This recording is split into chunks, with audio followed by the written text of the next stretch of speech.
कि जिन अल्लाह वालों के आप आस्ताने पे हैं, इन अल्लाह वालों की हमें क्या ज़रूरत है।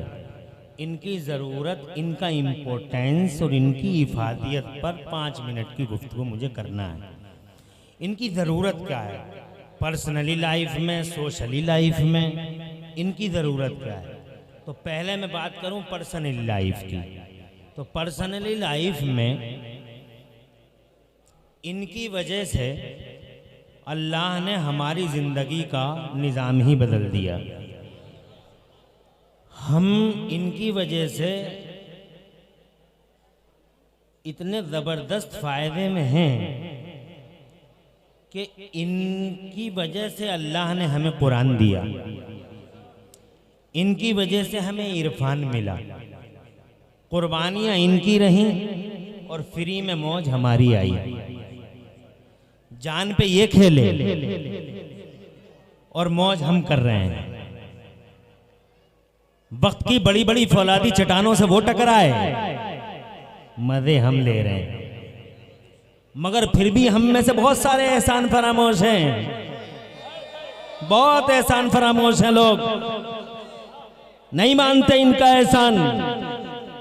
आज हम पूरी दुनिया का सर्वे करें, अल्लाह की इज्जत की कसम, जहां हम हेलीकॉप्टर से नहीं जा सकते वहां एक अल्लाह वाला बैठा हुआ दीन का झंडा उठाए खड़ा है।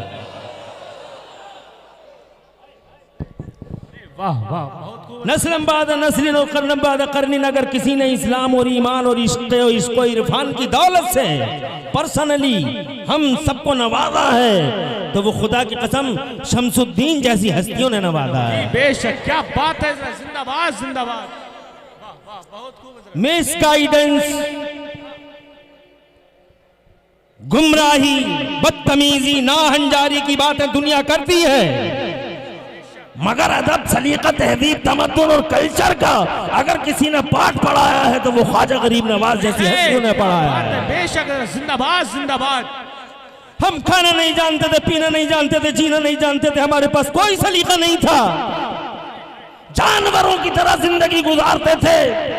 अल्लाह की कसम, जानवरों से इंसानों की शक्ल हमें मोहम्मद रसूलुल्लाह ने अता फरमाई है। और उसी सबक को इन नबी के पाकीज़ा गुलामों ने अपनी जानों पे खेलकर अपने सामने अपनी औलादों को ज़िबा करा के और अपने मालों के नजराने खुदा की कसम पेश करके अल्लाह की कसम हमें तमद्दुन और तहजीब और कल्चर अता फरमाए।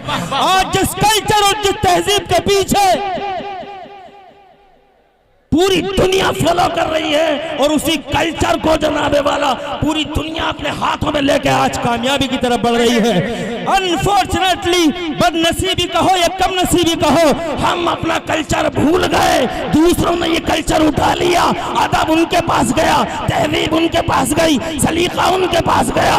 हमने गरीब नवाज का कल्चर भुला दिया, हमने शमसुद्दीन का कल्चर भुला दिया, हमने सुल्तानुल आरिफीन का कल्चर भुला डाला, हमने मोहम्मद रसूलुल्लाह की तहजीब भुला डाली। बेशक, हम मर गए, हम जलील हो गए, हम रुसवा हो गए, हम दुनिया में तबाह ताराज हो रहे हैं। उसके पीछे ये है कि हम अल्लाह वालों की तहजीब को और इनके दिए हुए गौहर को अपनी जेबों से निकाल के बाहर फेंक चुके हैं। पर्सनली लाइफ में ये एहसान है। तवज्जो है, 2-4 मिनट और बचे होंगे।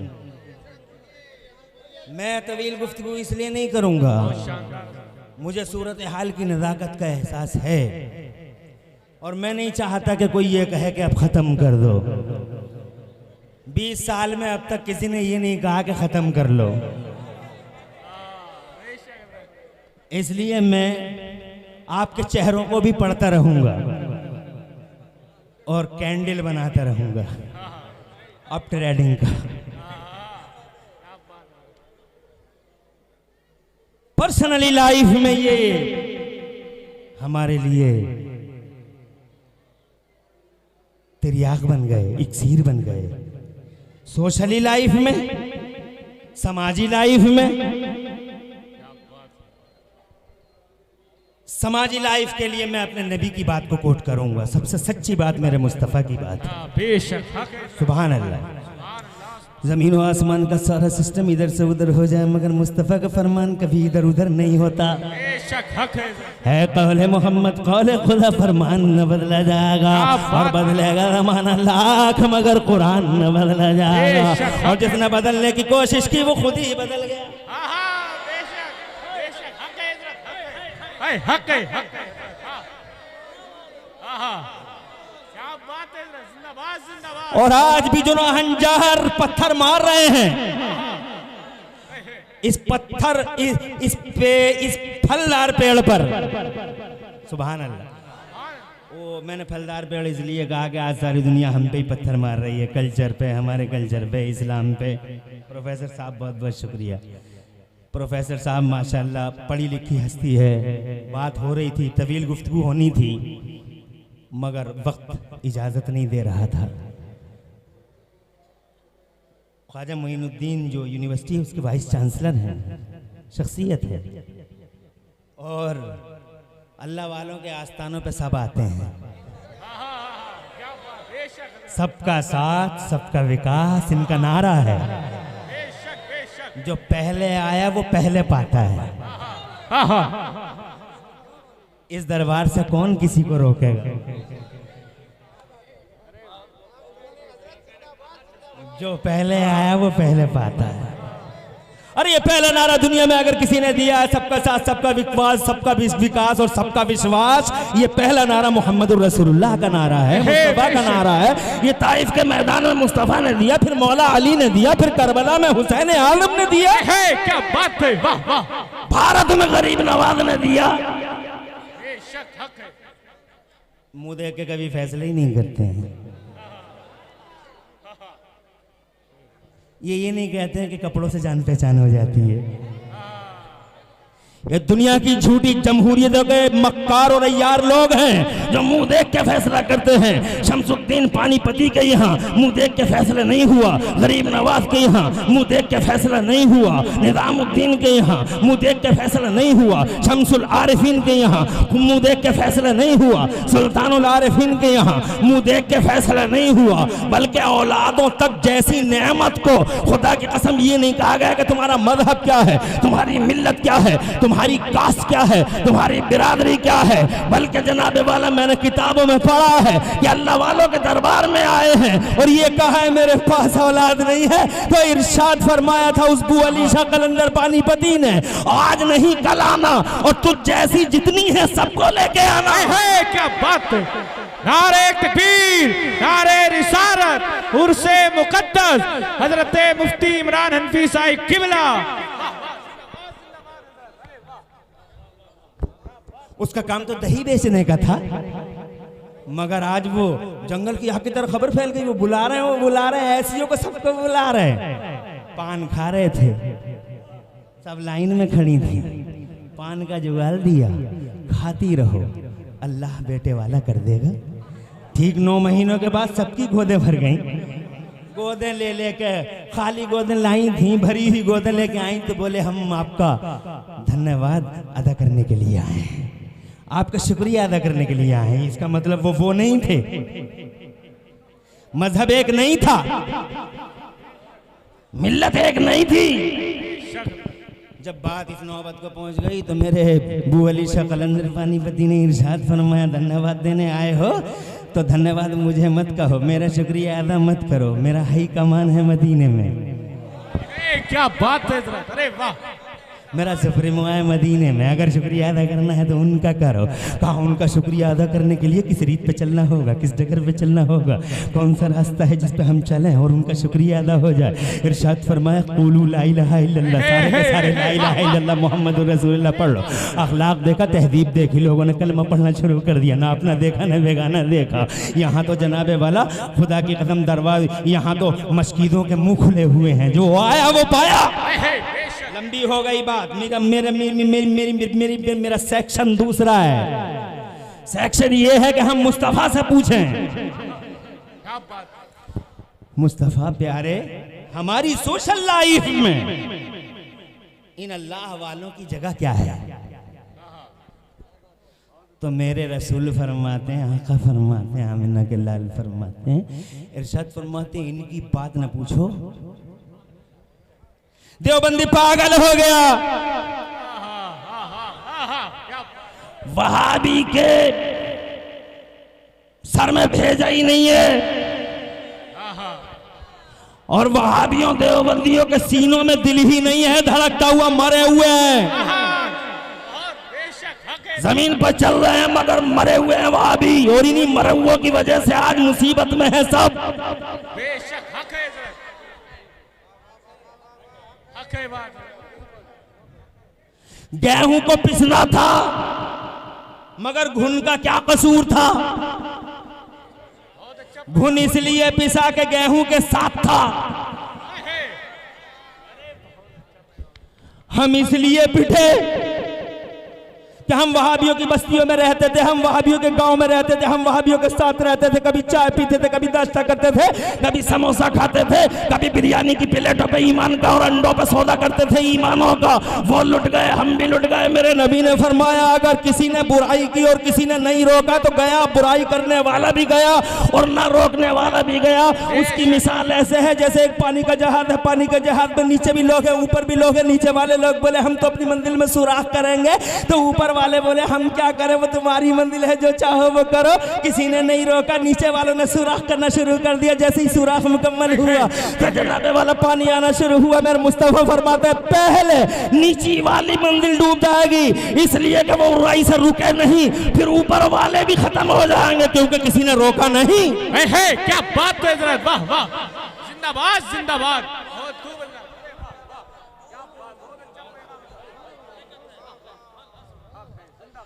अरे गुलामों को तो राज करना था जमाने में, ये गुलाम क्यों बर्बाद हुए दुनिया में? उनकी वजह से। तवज्जो है? अरे मेरे पास टाइम नहीं है वरना मैं ये बताता कि हजरत आदम को जमीन पे उन्हीं की वजह से आना पड़ा। किसकी वजह से आना पड़ा? अरे किसकी वजह से आना पड़ा?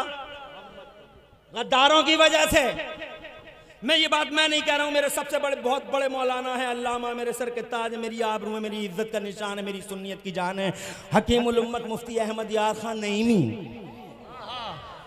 वो फरमाते जन्नत तो मुसलमानों के लिए है, आदम बाहर क्यों आए? जन्नत तो उन्हीं के लिए थी, मगर अल्लाह की मशीयत ये थी कि आदम जन्नत तो तेरे लिए है, मगर तेरी पीठ में जो गद्दारों का बोझ है उसे निकाल के बाहर वापस आ जा। तेरी पीठ में गद्दार भी हैं, तेरी पीठ में वफादार भी हैं। मूसा जैसा वफादार है, फिरौन जैसा गद्दार है, इब्राहिम जैसा वफादार है, और नमरूद जैसा गद्दार है, यजीद जैसा गद्दार है, और हुसैन जैसा वफादार है, मोहम्मद रसूलुल्लाह जैसा वफादार है, और अबू जहल जैसा गद्दार है। जन्नत तो आदम तेरे लिए है, मगर जा इन गद्दारों का बोझ जमीन पे फेंक के वापस जन्नत में आ जा। जिंदाबाद जिंदाबाद, क्या बात है, अरे वाह वाह।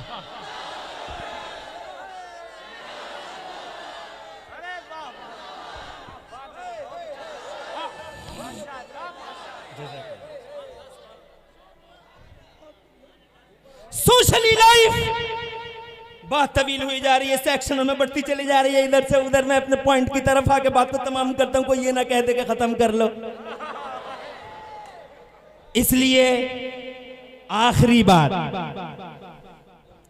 मुस्तफ़ा जान रहमत से पूछते हैं आका सोशली लाइफ में इनकी हमारी मकाम, हमारी सोसाइटी में क्या जगह है? तो मेरे आका फरमाते बहुत बड़ा एहसान है इनका। क्या एहसान है सरकार?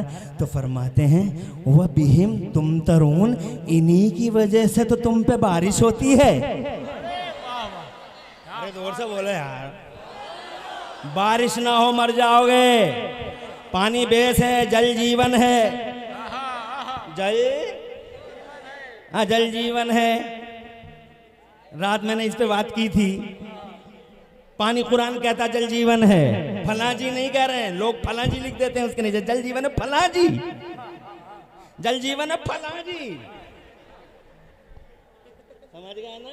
दीवार पे जल जीवन है फला जी। अरे फला वाला जी नहीं है। अल्लाह फरमाता, Allah says in holy Quran वजअलना मिनल माई कुल्ल शैइन, the water is an essential part of life.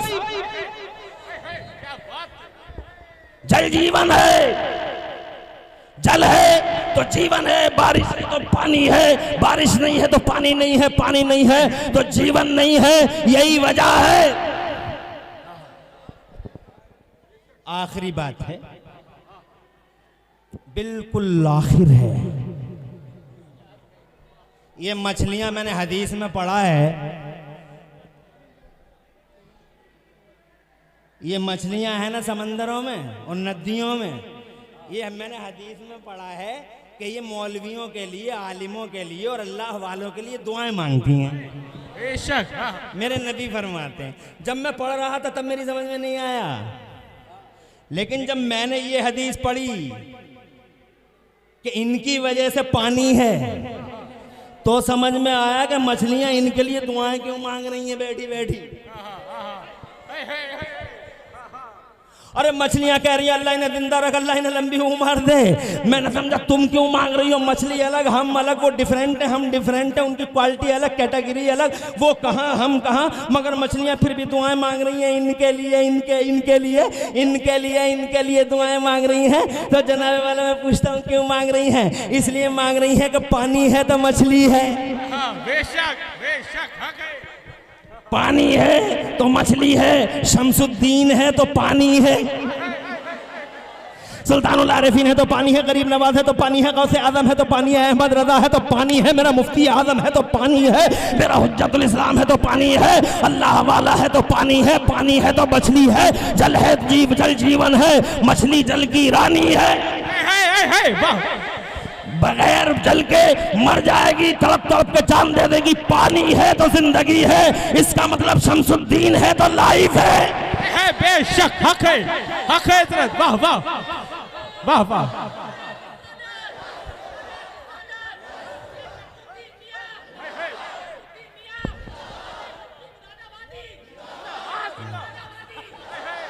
Mohammad Imran हनफी मुरादाबादी, क्या बात है। अल्लाह आबाद रखे, नारा लगाने वालों को सरसब्दो शादाब रखे और साथ देने वालों को दो जहां में लाज रखे। खत्म करता हूं। अल्लाह फरमाता, अल्लाह के नबी फरमाते हैं इनकी वजह से तो बारिशें होती हैं। सोशल लाइफ में कितनी बड़ी, अरे भाई जिंदगी का सामान है। और फिर अल्लाह के नबी फरमाते हैं मेरी बात नहीं ना, हुजूर अच्छन मियां साहिब सज्जादे की बात है। अच्छन मियां चेहरा देखो नूरानी है। शारिक मियां और काशिफ मियां दोनों को मुबारकबाद, जिन्होंने बड़ी मेहनत की और मुझसे खास तौर से रिक्वेस्ट की इन्होंने। अभी मेरे बुजुर्ग हैं, मान गया, बोले रात को भी रहना दिन को भी रहना, हालांकि मैं बहुत बिजी आदमी हूँ, दिन रात यही काम है। आज रात को जिला मुरादाबाद के मंसूरपुर में मेरा प्रोग्राम है, तो अब जाहिर बात है मुझे रात दिन भागना ही है। इसलिए मैंने बात शुक्रिया अदा करते हुए अल्लाह इन सब की उम्र में बरकत दे, साहिब सज्जादा अच्छन मियाँ की लंबी उम्र करे और इनका साया देर तक। मेरे मुस्तफ़ा फरमाते हुआ बिहिम तुर्ज़क़ून, और इन्हीं की वजह से अल्लाह तुम्हें रोजियां देता है। हाँ हाँ बेशक हक है। बारिश इनके दम से, रोजी इनके दम से, तो फिर क्या चाहिए तुम्हें? इसका मतलब पूरी सोसाइटी इनके दम से है। तो पर्सनली लाइफ में काम किया, सोशली लाइफ में काम किया। अभी बातें तो बहुत रह गई, कभी फिर बात करेंगे।